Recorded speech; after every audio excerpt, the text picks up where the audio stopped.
Hello everyone, Barb here from barbaderholt.closetomyheart.com.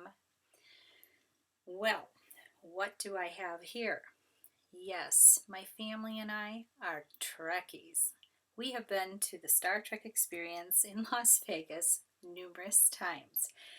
And in the process, we are tourists and we buy the hokey pictures. Well, I had a stack of these in frames. It's time to come out of the frames and get them scrapbooked.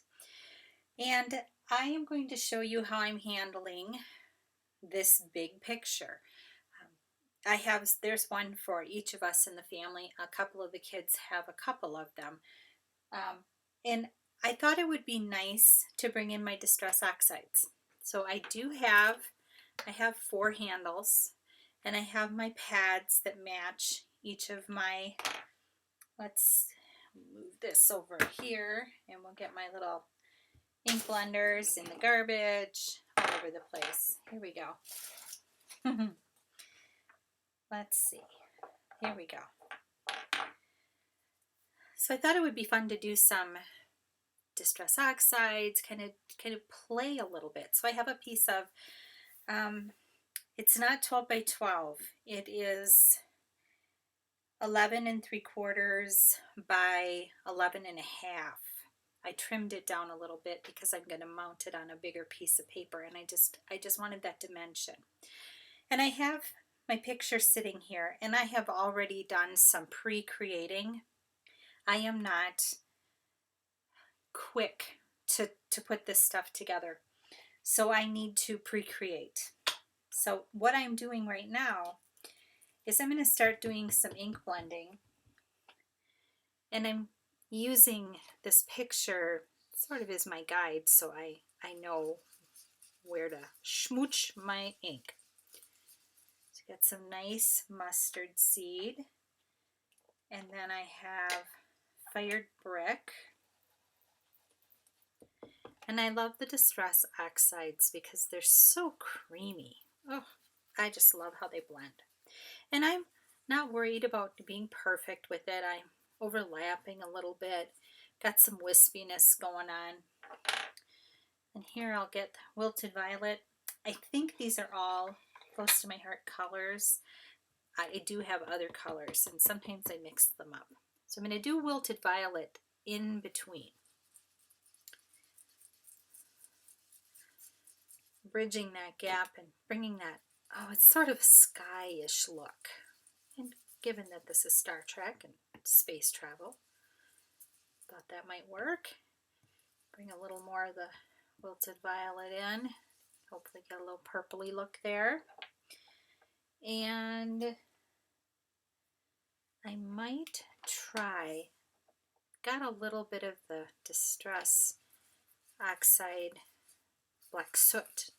Might be a little bit on there, and I'm just going to put a little bit of that there. Now I want to create a trio of this coloration. So I'm going to put my paper back again, and I want to do something over here. So I'm going to do the same thing. I'm going to come in with my mustard seed, little fired brick,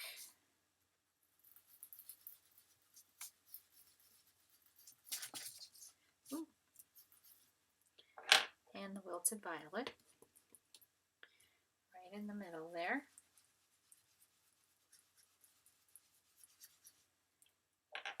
And I do want to do a little blob here. That gives me 3 different areas on my paper, which will help to draw your eye around the page. These are single page layouts, though I think my youngest, I have 2 different ones for him, and they're just going to be the same layout. I'm not going to reinvent the wheel. I am just putting this here. This again falls into that getting it done category. I bring this back down here, put it kind of looking at that 2-inch mark. You can see then I have these 3 different areas. I'm going to pull this out of the way so I don't wreck it. And I have my distress sprayer. This is something that I got. It's a Tim Holtz item. So it's kind of meant to work with the distress oxides. And what I'm doing is spritzing a little water and then taking I have a microfiber. Yes, words are hard. Microfiber cloth. And I'm blotting up that water. This is not watercolor paper, but if I blot that up, it should be okay. The next thing I want to do is some gloss spray. This is the Dina Wakley Cheddar, but I think it has a really cool gold look. So I think, let's see here if I can get that straight on. Good Lord, making you poor people bend your heads. So all I'm going to do is, I've got some on the spray nozzle, and I'm just kind of coming around here to give a little bit of this color. It does dry with a bit of a shimmery nature to it. Then the last thing I'm going to do, I don't know how long this is going to take to dry, I want to do some stencils. So this is from one of our original stencil packs, probably still available online. And then I have glitter gel stickles and a palette knife. And we're going to put a little bit of this, it's sort of a star. Let me see if I can get my hand under it. There, you can see it a little better. There it is. This little, it's sort of a star-ish looking thing. And I think that'll look pretty. As a matter of fact, what I'm going to do is I'm going to do a little switch-o change-o because I don't know how long it's going to take for this cheddar gloss spray to dry.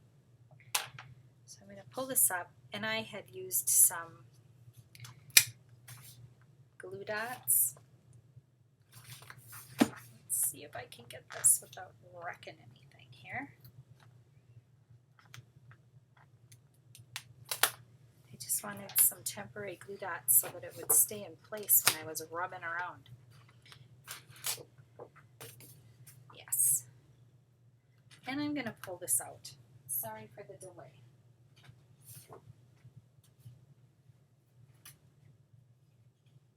And I'm going to pull this one in. And you can see what I've got going on here. I've got some components cut, but you can clearly see the beautiful glittery stickles. That's this glitter gel. This color is called Moon Dust. I love it. It goes with everything. And I also did do a little bit of distressing around the edges. Cut a couple of little tags. This is a strip of stars, and you can see if I get it tipped right. That's not showing up. It's got some shimmer brush on it. And then I created this word boldly, and I cut 3 of them out of our solid core black cardstock. This is a new product. We still have our white core paper. This is a little bit thicker, and I thought it would be nice to layer several of them to give me some depth and dimension. And I did some stamping. I dug out this oldie but favorite of mine. This one was called Framework Alphabet, and I love these. These are nice size, and I just stamped 2, and then I have the word boldly, and then go, because that was part of the catchphrase, to boldly go where no one or no man has gone before originally. And yes, I fell in love with the original series, not when it originally aired. I was way too little for that, but it showed up in reruns in the 70s. and I used to catch it, and I don't know what I liked about it. I just liked it. I thought it was great. I'm gluing together the 3 different boldlies to give it some dimension so that I don't have to use foam tape on here. I could, but, and this is just a font that I found in Cricut Design Space that was part of my Access package, and I just used it. I welded the images together and thought this works for me. Now we're going to glue it down.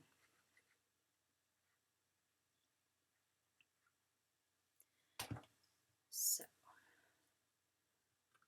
I've got that tucked up there to boldly go. And I do have a plain piece of cardstock, and I am going to put this on here, and you can see where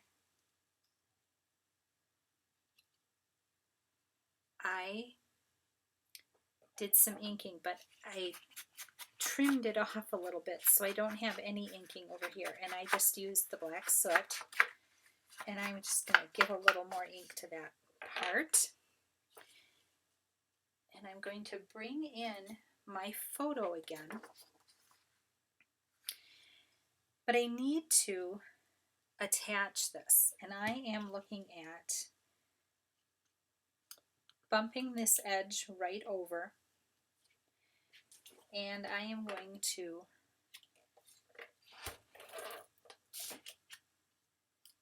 get this attached, but I don't want to disturb my stuff. Do you guys do that? You have things sort of set. You can always take a picture with my phone, I suppose, but well, that would be using technology to my advantage, and why would I ever do that? So I'm just attaching that to there, and I am going to attach this picture. This has got my husband in it. So let's see here.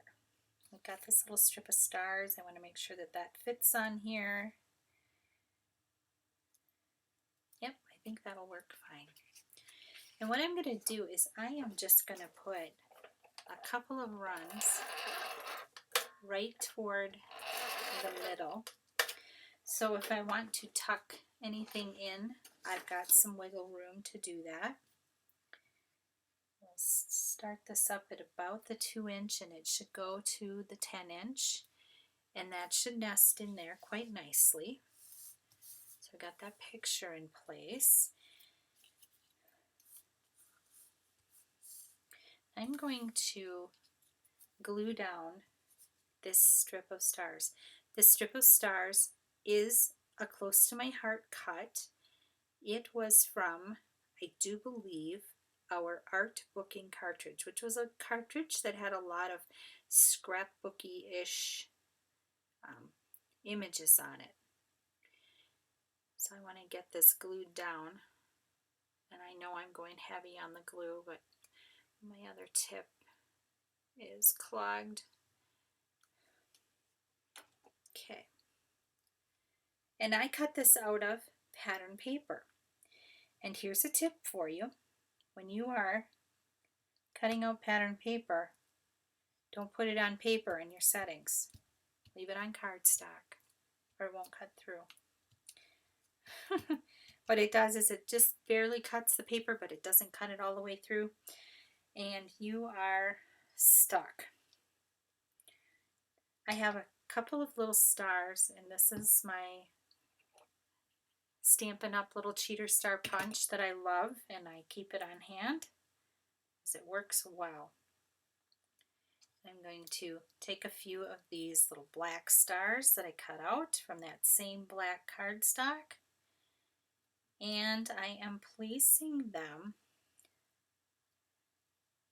right here.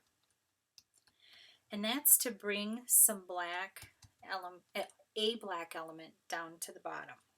Then I have these 2 tags, And I'm going to, I think, put one in at a bit of an angle, and I'm going to just do a little dab of glue there. And I can let it hang over. And then I need to put this one in, but I want to make sure that this one is a little more straight on because I want to write the date and who's in the picture. And it can also, just as long as I stay within the bottom 12 by 12 part. Now, here I am going to, now that I've got this set, I am going to put a little tape there so that doesn't flap up on me. And that is about it. I think that I'm going to call it good, and I'm going to recreate this 5 or 6 times. But again, getting it done. Captain Kirk. And over here I can write the date and all of that. I can use this as my journaling. I may take some kind of beads or twine or who knows. Tuck it in there. Someday I will do a video showing a big stack of my pages that I got done. Until then, thank you so much for stopping by. Have a blessed, crafty day, and I will see you next time.